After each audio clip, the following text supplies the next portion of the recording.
play conversation here. If you like this content, please like the video and subscribe for more content every week.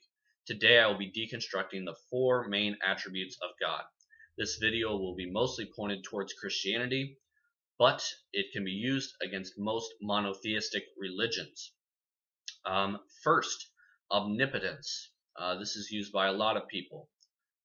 It's very helpful. It's comforting. Somebody is up there that can do anything. He is always watching, and he will never let anything bad happen to you that is over the amount that you can handle.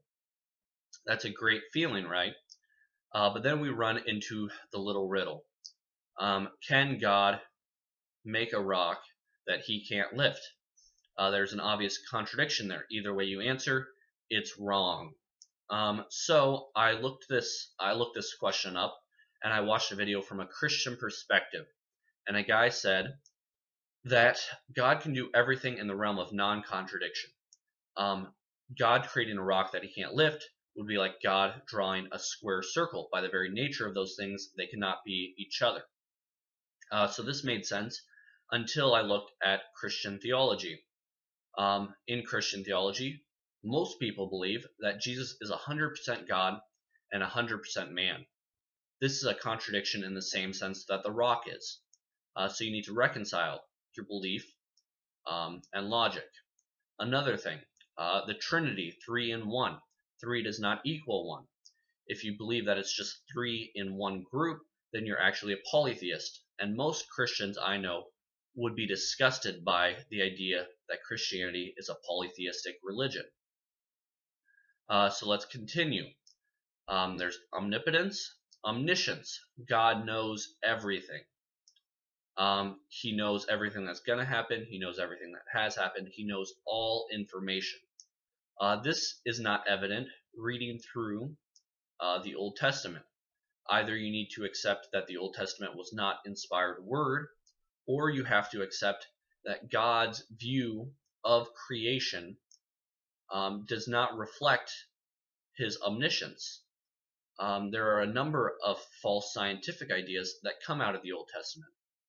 In addition to this, you get a more philosophical argument against this. Why did he create us if he knew the bad stuff we were going to do and how we would eventually follow Satan? In the Bible it says that God wishes that none of you will perish. But God could tell. He also said that few will get into the kingdom of heaven. He could foreknow that. He could foreknow that most people would go to hell and change the way we are wired. People say free will.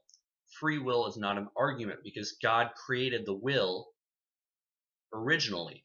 He created our desires. He created what we want to do. So he could have controlled that through his omniscience. Next attribute of God, his omnipresence.